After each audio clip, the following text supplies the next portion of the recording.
The following podcast is brought to you by the Johners Podcasting Network, found exclusively at WrestlingWithJohners.com.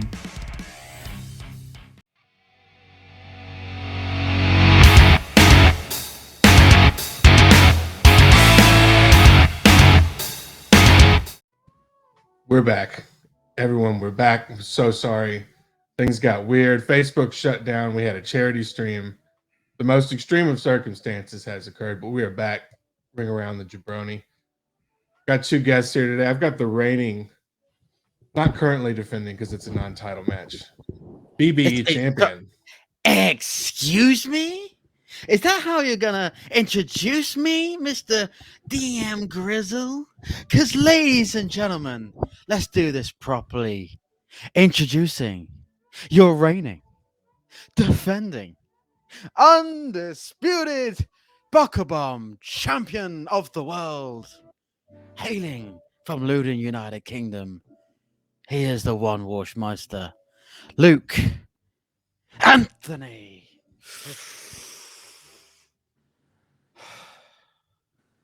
Walsh. The look on Jay's face the whole time is just quite priceless. It also might be frozen. I think it was the gold dust part for me. bitch drinking the glory. I was all in. I was there with you. And it's still frozen.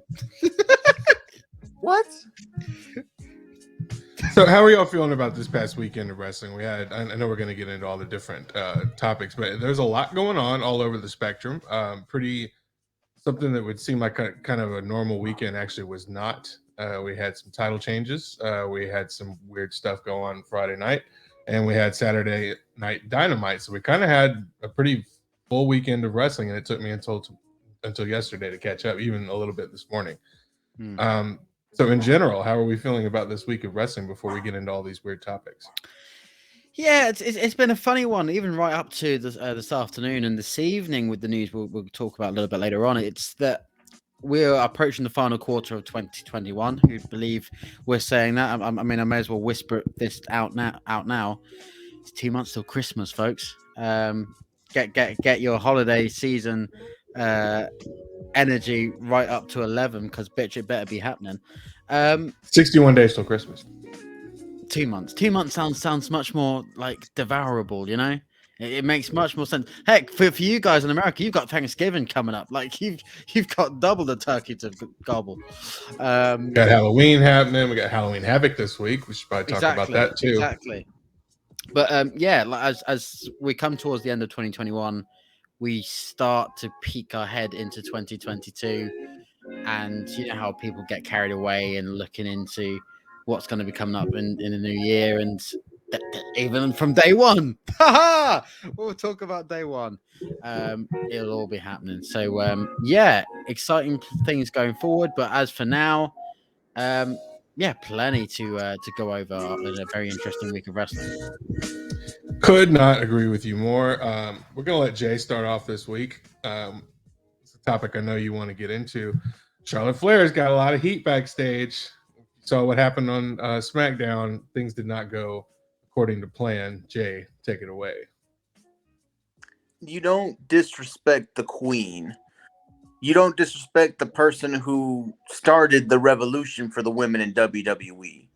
They wanted her to go out there, allow Becky to do her Becky 2 belts whole shtick where she has both belts. And, oh, look at me, I'm Becky 2 belts.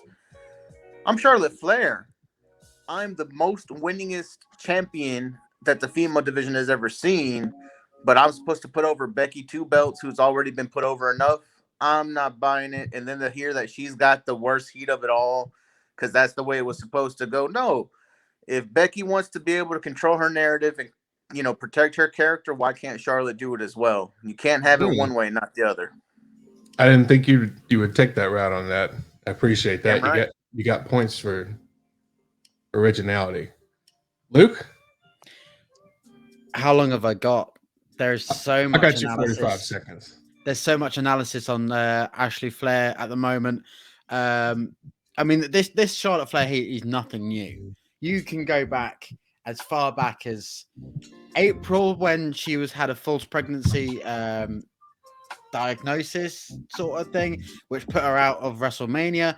You can talk about how she was meant to have a reality series with Andrade El Idolo, Andrade Cien Almas, to sort of start off her own reality series that fell through. You can talk about a few weeks ago where she went super shoot with Nia Jax. She's had backstage heat for years, even as far back as December 18 with heat with Becky Lynch. But ultimately, she is Charlotte Flair. There is no chance of her going to the other side and going to join her husband. She's got multi-years on her contract at the moment. As far as her position in the company goes, she could shoot on the company tomorrow. She ain't going nowhere because she's Charlotte Flair. Appreciate that. Yeah, I think it's interesting that you say that there's no chance that she leaves, especially with everything that's happened with her father this year, which is a whole nother bag to unpack for a different topic. But we will move on to Bound for Glory happening this past weekend. We've got some new champions. We've got some old faces as new champions. And we've got the shortest reign in Impact World Title history. Luke, care to start us off? Wow. Impact Wrestling showing us that why they should still be considered a major brand in amongst AEW and WWE, because it's just entertaining, isn't it? I mean, you could say they're such a inspiration. You could say that they are going it all in with Mickie James is now the Impact Women's Champion. Fantastic news for her as well. And, of course, the main event. Poor old Josh Alexander. Just when he beat Christian Cage to win the belt, and he had reached the top with Ops Plan C, of course, that's their thing. Moose. He called a shot. He took a shot. He's the Impact World Champion, baby. And we'll talk a little bit later about the other part to Bound for Glory and where that goes from there. But great show. That's their WrestleMania in October. And they always put on a show. And it was a joy to see. Lovely. Jay, I know you're a big Impact guy. I know you got a lot to say about this. When the lights are the brightest, you have to put on a show. That's what Impact did. And I was more excited by some of the faces that showed up that not everybody was knowing about, not everybody expected. But the damn Kiss Demon popped me out of my seat. Dude, come on. That was amazing. And then, finally pulling the trigger on somebody that I've been calling Mr. Impact for years, letting them finally give him this just massive heel heat, where Josh Alexander is celebrating with his family after beating Christian Cage, Canadian versus Canadian, in a war that was an amazing match that fully showcased, the walking weapon himself, just to have the shot called on him with his child and his wife still in the ring. Brutal. And then the spear. And while they're looking at him, making sure he's okay, Moose is holding the title over his head. That is heel heat. That is nuclear. You take somebody that the Impact faithful have been calling underrated, somebody who's been locked down in a tag team, whose partner finally left the company, so he's able to show what he can do. You let him do what he can do. You put him on the grandest stage of it all, and then you rip it away from him. Not only did they make the biggest heel in the company that night, they also made a brand new top babyface. Yeah, Santos loves it, of course. That was absolutely brutal stuff there with Moose. There was a time in the golden age of indie wrestling known as 2016, 2017, when Moose was touring over here in the UK, and just Moose was massive over here. And to see him go back to Impact and finally get that gold, oh, what a moment! What a moment! They really did a good job of creating a new situation while also giving us something that I think we've all been waiting for quite some time. So happy for Moose, sad for Josh Alexander, also super happy for him as he got to be featured in a pretty major spot. So I'm all about it. Let's move on to NXT, and I I wanted to talk about how there is a possibility that takeovers are not around anymore, and what does that mean for shows like Halloween Havoc? For this week, are these our new takeovers, so to speak, and will they ever be as good as they used to? I'll let Jay start this one. It feels like with the refresh of everything, you would want to keep your namesake events, the takeover events.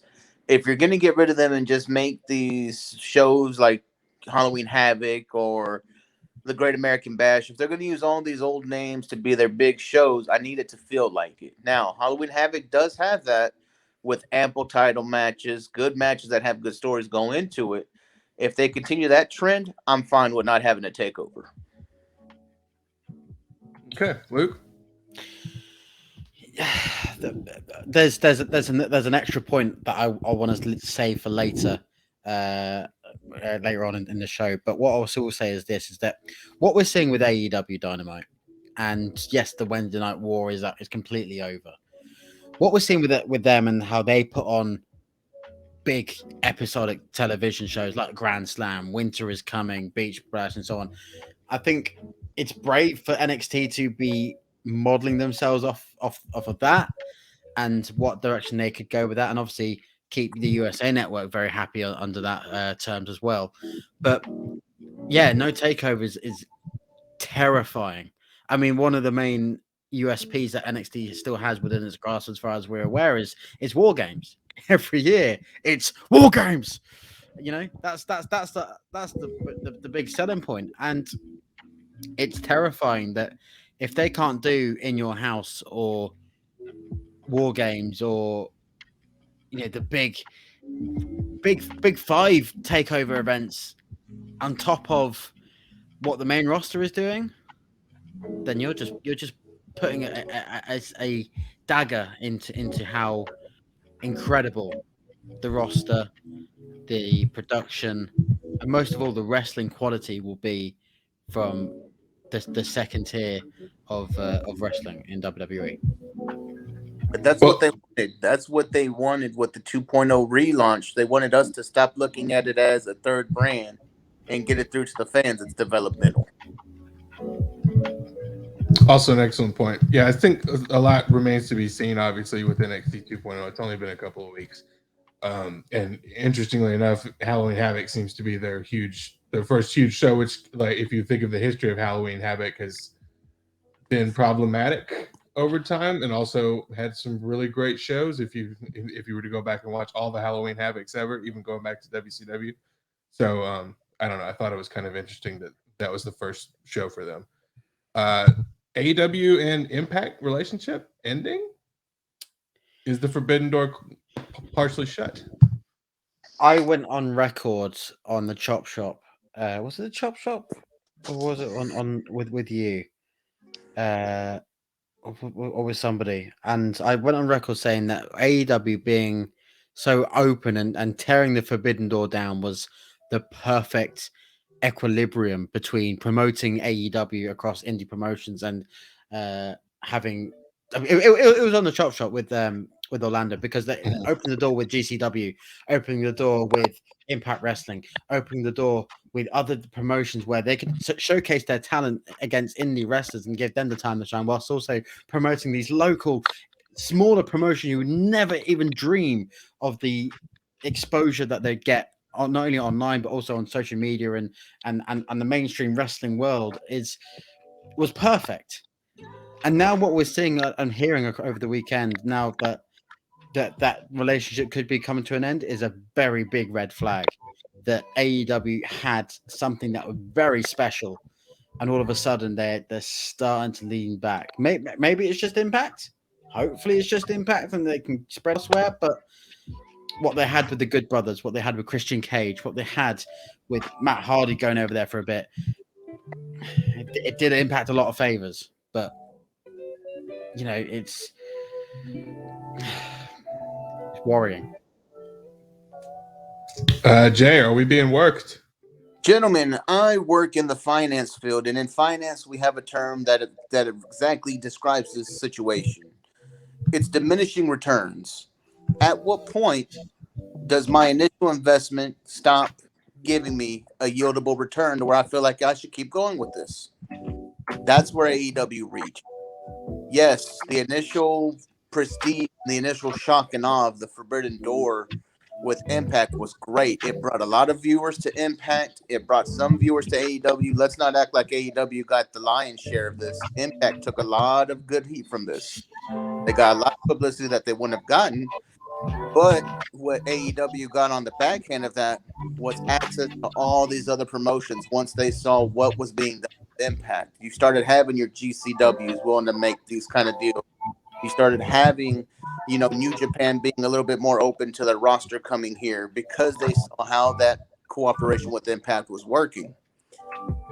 When it no longer is beneficial to have the whole door open, let Impact do what they do. We've given Impact plenty of viewership off of the AEW name. We gave them a champion in Kenny Omega who was amazing and brought in viewers. We gave them Christian Cage for a while. And then what we did was give them a way to have their home talent take their belt back and then give them additional story. Mind you, think about it. We haven't seen the Good Brothers on AEW in about a month. So they were slowly starting to take away. But now it's time to let Impact be Impact, AEW be AEW. If they're going to have one-offs here and there, that's fine. But the door wasn't going to open forever. Excellent point. Excellent point to everybody. Yeah, I'm kind of. It is a red flag. I could not. I just think ultimately, more. just a quick one is that obviously with what all credit has to go to Don Callis and all this as well. What he was able to achieve with Kenny Omega and the whole story. I mean, we will remember the shock and awe when he showed up on Dynamite with Kenny Omega to begin with. But it's too soon, way too soon to be pulling the trigger away from this because they were onto something hot and fucking hell, Minoru Suzuki is going to be fighting in AEW or vice versa. Who are we feeling like we're not going to be able to see now? Well, what happens if we get Bray in Impact, for example? And that's the exact reason why it's closing. AEW has brought in CM Punk, Bryan Danielson, Bobby Fish, all these names after doing the open door policy with these other companies. AEW was trying to buy their time until they are now, where their roster is pretty stacked. They don't need additional help now. They needed it then to kind of get some of their big names over because no big name against no big name here wasn't helping. But they don't need that now. And Bray's not going to Impact. Come on. He's got to take AEW. I would hope so. But, I would also I will enjoy him wherever he goes. I love you, Bray Wyatt. Please come back to me very soon. Saturday Night Dynamite, 2 weeks in a row. I mean, it's hard for me to watch on Saturday night. I got a lot going on Saturday. I work in restaurants. I'm a musician. It's hard for me to find time to watch it, but I did watch it yesterday. And it was, hey, what a show of fantastic promos. That's the only thing I want to say. It was a really great show for promos. And I don't know whose turn it is to start. I think it's Luke's. Yeah, a lot of analysis and analytics over the past fortnight, of course, with it being on a Saturday compared to a Wednesday. A lot of people saying AEW is going to hell, when actually I think a lot of wrestling fans have got a lesson in economics and finance and media all rolled into one about the breakdown of, yes, both SmackDown and Rampage went head to head for 2 weeks in a row. Yes, Dynamite is on a Saturday, but yes, they're doing less numbers, but actually they're hanging on to the demographic of 18 to 49. Therefore, they are making progress economically, and therefore it's a positive thing, and they're still continuing to grow. Now, looking at the content, they're making the best. They're just the best shows. They're really good. Now have the cruise over the weekend. I'm sure we'll see matches. I'm not sure they took a camera on them on board. Obviously, they announced the AEW TBS Championship tournament. It's got a lot of people talking. Again, a drop ball with WWE not having a mid-card women's title. That's going to be hella exciting to see. But most of all, I'm gonna get my balls out here. Get ready for this. You can put Dynamite on a Monday night, and it will still draw big. Ooh, big boy statements. Jay, your thoughts about Dynamite? I am a old school wrestling fan. I love anything that harkens back to the times of before, where you would watch Saturday morning wrestling with the family. So having wrestling on Saturdays just feels right to me. Hold that You get 2 thought. points for that, actually, because that's really Hold big that. here in Memphis. No. Give him a point because I want him to hold that thought. There is a point later on that will expand on that. Only give him a point. All right. So with that being stated, Dynamite, they're doing what they need to do for their key demographic. They have locked on onto who their core audience is. They know how to keep that audience, no matter what night it's going to be, Wednesday, Friday, Saturday. To me, what we're missing is that additional hour of Rampage, because I know that extra hour of Rampage and the pre-show of Rampage did extremely well. You have the talent and the roster to be able to do this the right way. And Dynamite, that's your flagship. That's one. We just need to keep the product at the way it's going. The product is great. Nothing is overwatered. Nobody's being drastically underutilized. But get that second additional hour to Rampage, or either do like a buy-in on YouTube, because they do very well. AEW right now, they're showing how you do it. Yeah, I agree with that. I do think it's interesting though that they are kind of they're really good at saying, well, we don't want you to call something what it is. Like, for example, the TNT Championship. Cody says, well, we don't want you to call it a mid card title. It's like, well, that's what it is. I mean, it's a great title. It is prestigious. It's probably way more prestigious than, say, the U.S. Championship in a WWE. But you also want to say that Rampage is not your B show, and it is a B show. It's another show. It's a good show. It's a great show. But let's not act like it's on the same level as Dynamite is every week. So I do find that to be also kind of interesting.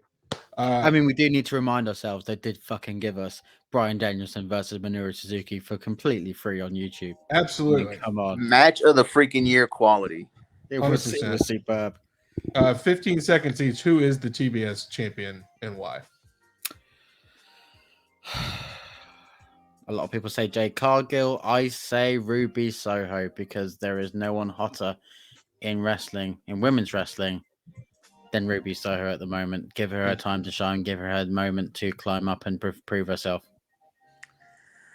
I'm going to take the opposite end of that coin, man. I'm going with she's going to be that bitch. Jade Cargill is going to be your first TBS women's champion, man. She's got the look.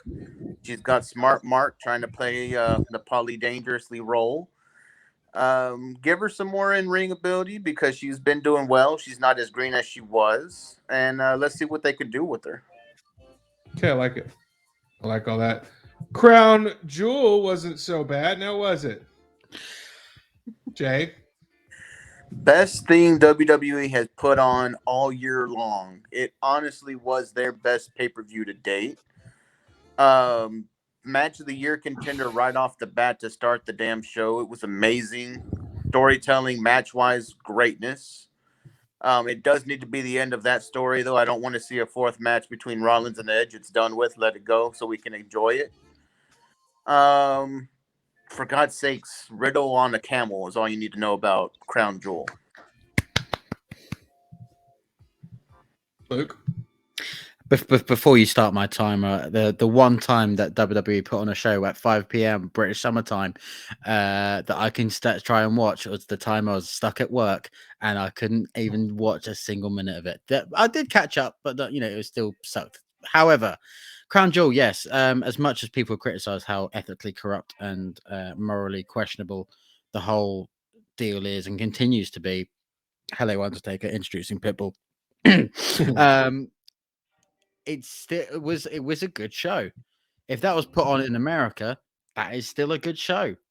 All hail King Woods. I mean, who'd thought he'd be saying that? Still a few hiccups, still a few humps in the road. Still Selena Vega becoming queen in 4 minutes. Yeah, it's a shame. Matt Mansour getting a win over Mustafa Ali. poor Ali. But yeah, I mean, all the right people won. All the right boxes were ticked. We did get Riddle on a camel. And Noticeable, man. Goldberg had his best match since 2017. No holds balled. No holds balled. Fantastic. So very good.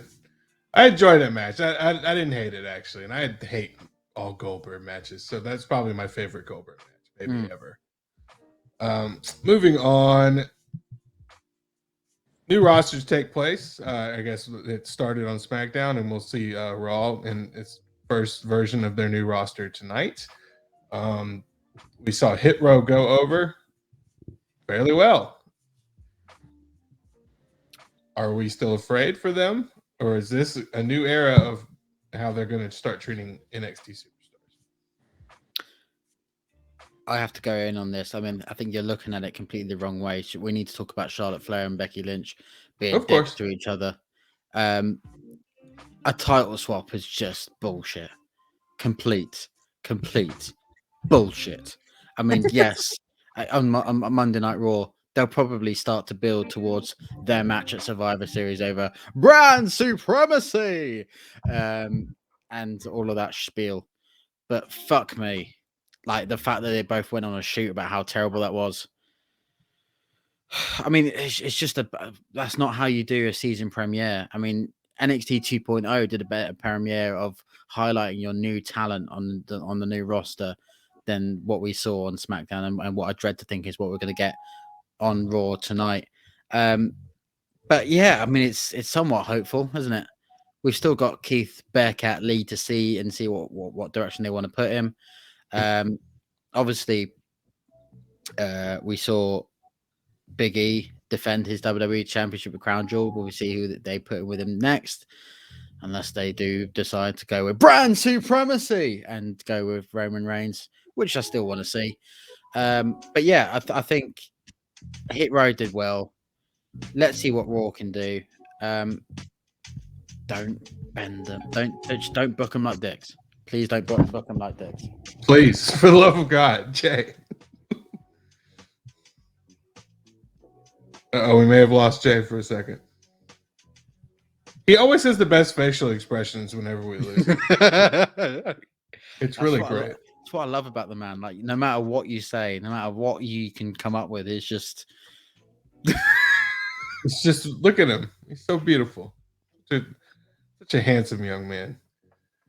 Oh well. What can we talk about here for a second? Let's see. We've got Full Gear coming up. We do. Are we gonna get that title change that we've been looking for so long? Well, in regards of which title, because I guess in regards to how Bound for Glory reset the title images going forward, I think there is scope that Omega could drop it to Hangman Page, and a lot of people are saying that should have happened in September had Page not had the audacity to have a child. But cowboy shit. You know, I guess any title change, you know, AEW, be that women's or tag or the main belt. With what we're seeing with Roman Reigns at the moment, holding on to that Universal title for so long, makes us realize that long title reigns can be cool. I mean, Kenny Omega's held on to the AEW title for ages. Yeah, when they reminded me how long that Roman Reigns had the Universal title, I went, "Oh yeah, it has been 400 plus days. That's crazy." Yeah. God, I wonder why they've done that.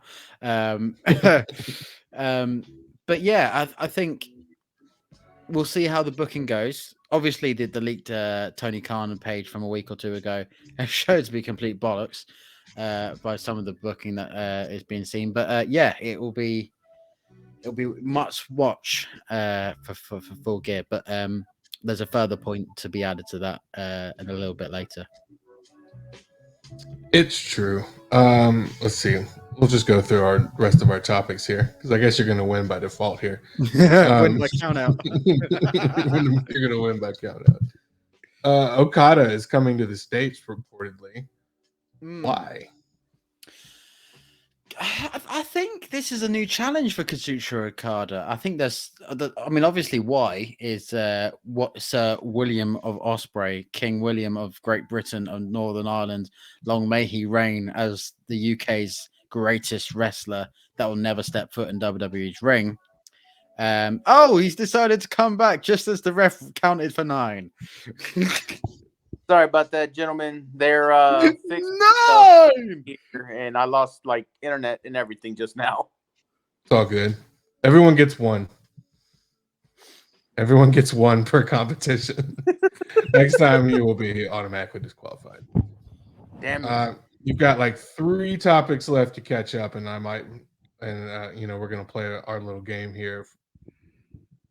I'll say a bunch of wrestlers' names and you'll react within 10 or 15 seconds. But Anyway, we are talking about going back to my point about Okada. Yeah, I think he's coming over to face Osprey, take him on and see where it goes. Obviously, Tony Khan is going to be making his dick wet, watching that and seeing what relationship he can establish with New Japan Pro Wrestling of America. But yeah, to see him stateside will be very, very fascinating to see. Jay. Tony Khan is worried about NJPW US when Okada's here. He's going to be worried about Okada himself, the man whose contract is up very, very soon. The man that NJPW felt like they may lose to AEW not too long ago. That's who you go out there and wine and dine. You go to wherever there's going to be at in California and you take that man to dinner. You buy him a steak. You get him some you talk Japanese to him. You make him feel at home. Take Kenny Omega with you because you know they're friends. Go over there, wine and dine him. Bring the American Dragon. Entice him with some of the matches he could have. And you bring Okada to the States, damn it. Don't let him leave. But anyway, he's bringing back the favorite design of mine of the IWGP belts. He's going to be defending that belt as if it was the G1 case, or he's going to just call himself the champion. Now, who knows what Okada's doing? Okada's crazy, and I'm down for anything he's doing. You got a lot of points on that one. You said a lot of things I wanted to hear. We've already kind of touched on the AEW tournaments, but we've got the World Eliminator Title Tournament, and we've also got the TBS Championship Tournament. We just finished King.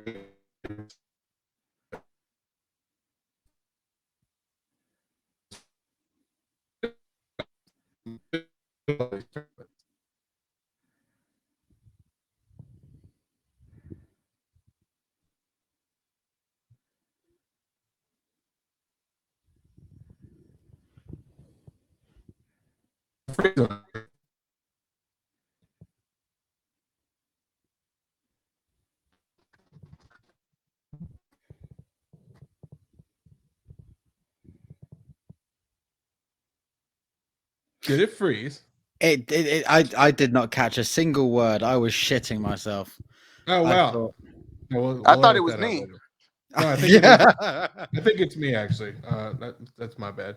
AEW tournaments. Talk about them. Yeah, I mean, we're seeing, obviously, we discussed the progression of the TBS Championship tournament. Obviously, the World Title tournament in AEW does open up questions, but so does, AEW have a way with how they book the opportunity in a container sort of concept, whereby you got the casino ladder match we had just recently, and obviously the casino battle royales as well. Is that they're not overusing them in terms of you win this tournament, well, you get the title shot. Like, they play them very smart, and it's not necessarily they've won the tournament, they're immediately going to win the title, because it's not as easy as that.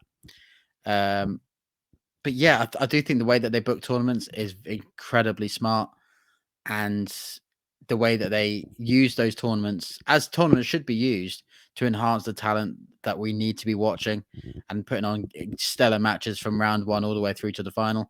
That's how you do it, folks. That's how you do it like, I mean, King of the Ring and the Queen's Crown were complete bollocks because they're not wrestling tournaments, they're just storyline progression. But yeah, that AEW tournaments, they fucking rule. Heard. Jack, what are you looking forward to? Who you want to see challenge for the title?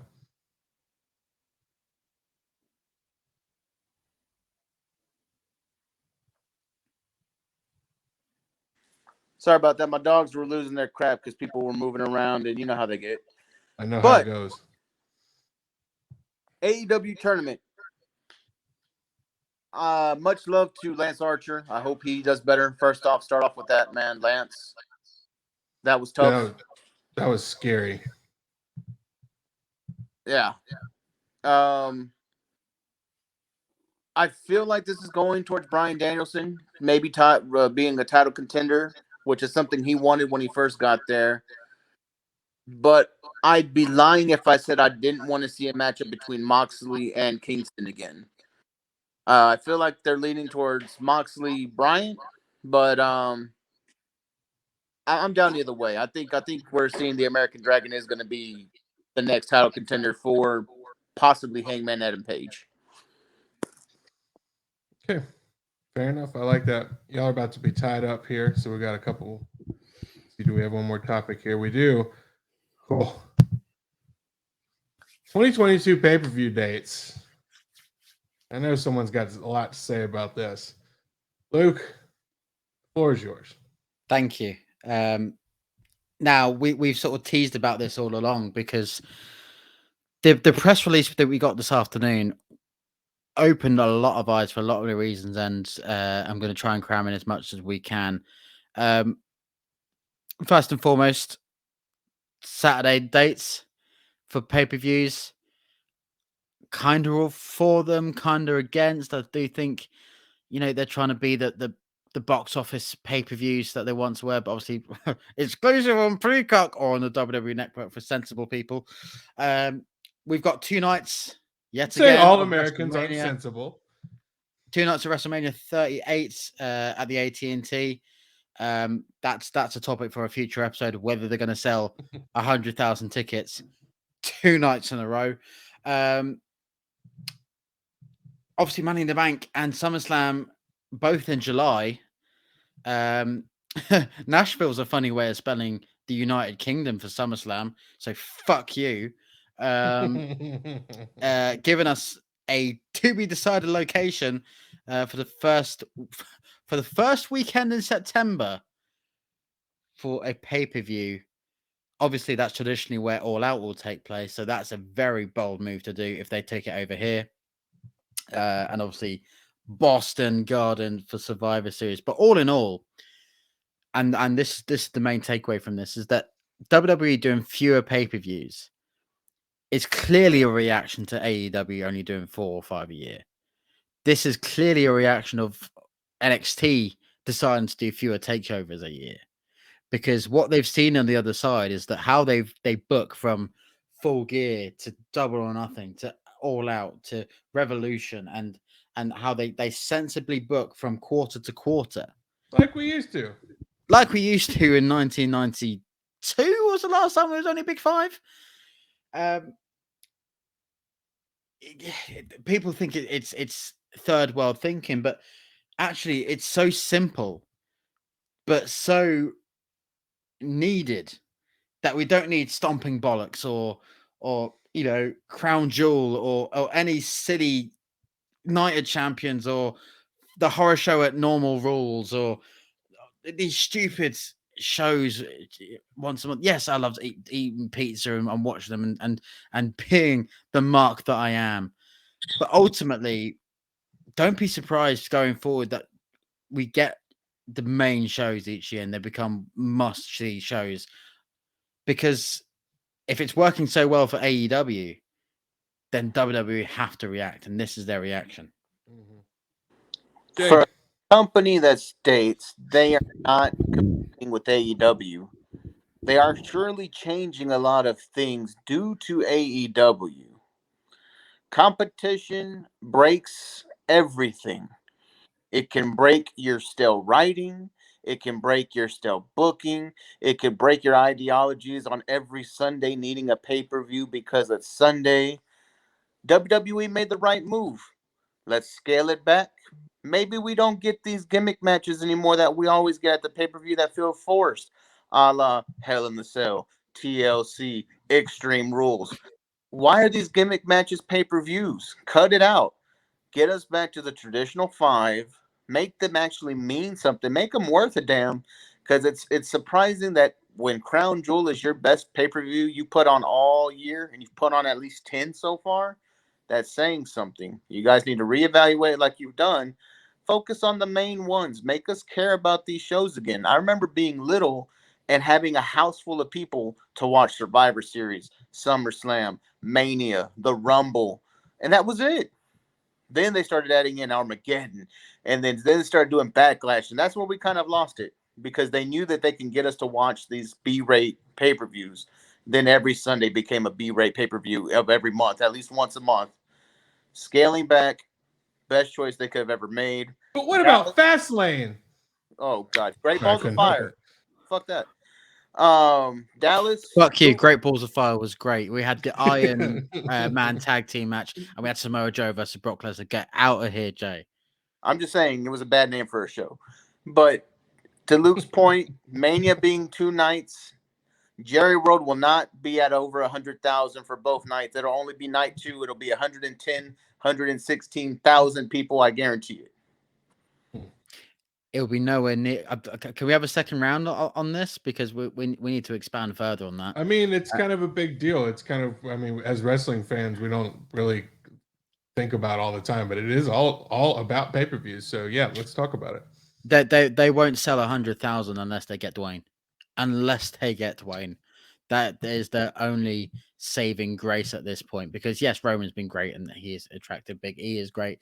And they could give the Rumble win to Keith Lee, but he's not going to sell. And obviously the big talking point is obviously not deciding to give us SummerSlam over here. And I discussed it with Orlando on the Chop Shop, and the point is that they would have to give us Drew McIntyre and Tyson Fury versus, I don't know, Doink the Clown and Anthony Joshua dildo on a pole stick match. Or the karate guy that showed up at Crown Jewel. Just Karate Guy before. Because that dude's badass, by the way. I looked him up. Yes. We'll show up for the novelty of being a UK pay-per-view. But they have to make it sell, and it's going to be such a tall order. It's like they're going to have to put Becky Lynch with Trish Stratus in that kind of super show state. Like, it's just not going to be a spectacle, especially as AEW are dying to get over to Craven Cottage and to pack out what, frankly, a 20,000 stadium compared to WWE looking at 4 times as big. It's a scary thought, but yeah, I think that the move to move all Big 5 shows to stadium shows, they're going to have to pull out from nowhere to be able to book it well, to get us to buy tickets, to get us to continue to support them, and to continue to keep the momentum on their side. Otherwise, AEW putting on 4 shows a year and then coming over here for a show. For the UK audience, AEW are going to blow it out the water. Because of course. Let me ask you this, Luke. Where does Fulham play, or wherever the soccer team that they own? Craven Cottage. So Craven Cottage is just conveniently on the River Thames. So I can already picture Chris Jericho coming down the River Thames on some hard rock speedboat. Hey, go back to I think London 2012, the opening ceremony. David Beckham was there with the Olympic torch on a speedboat down Tower Bridge. The visual was spectacular. Don't be surprised if they don't try and recreate that with Chris Jericho, because it would be fucking amazing. But yeah, I mean, it's only a 20,000 seat. It's not a big club, and especially that they're only in the second tier of English football. You know, that they're nothing great, but you know, Tony Khan has the keys to the ground. He owns the place. Yeah, he can do it. Nothing like owning the place when you want to do a show like that, because it's all gravy for you. Hello, Daly's Place. Anyway, all right, let's play a little rapid fire action here. I'll say a wrestler, you react. Luke, Keith Lee. Royal Rumble 2022 winner. Okay. Jay, Okada. AEW bound. Okay. Luke Walsh. Josh Alexander. The unluckiest man in Impact, but don't be surprised if we don't see him on the chase. Hey, The Miz. I like his show more than his wrestling. Bro, he's winning Dancing with the Stars. He's winning Dancing with the Stars. Luke, Rhodes on Top. Who? Rhodes on Top. Have you watched it? Oh, Brandy and Cody. Yeah. The biggest power couple since Stephanie and Triple H. Oh, what? You lose the point. There's only one right answer to that. That's heel Rhodes. Come on. Oh, that's gonna tie y'all up. All right. Wow. From behind, failing internet and all, Jay Manacho brought it back. I'm gonna give you both 2 B's to discuss. Luke, Braun Strowman. Should we call him Adam Scher? Adam Scher. The biggest excitement for a debut in either AEW or Impact to come. Hey, Bray Wyatt. The actual biggest excitement. Either Impact or AEW. And with that, your winner from behind. Non-title match. Bring around the jabroni. Jay Manacho, you got 60 to 90 seconds to say whatever you like. Ladies and gentlemen, just bask in the ambiance that is the pro wrestling god that is Moose. For a man that should have been Mr. Impact, who should have been able to take this belt off of Kenny Omega to finally get the gracious heel spot that he did Saturday night on the biggest stage for Impact, Bound for Glory. Moose shows you why you should care. And if what I'm hearing is correct, there's going to be a heel promo on the next episode of Impact Wrestling that's going to solidify your new reigning, defending Impact World Heavyweight Champion, Moose. Gotta love it. I knew you were going to talk about Impact too. That was really funny. I love it. I love it. Ladies and gentlemen, Jay Manacho, our resident Impact lover. Wait, Orlando likes it too. I like it too. We like Impact. Good we stuff. like other stuff too. Such a shame I can't really watch it here, can I?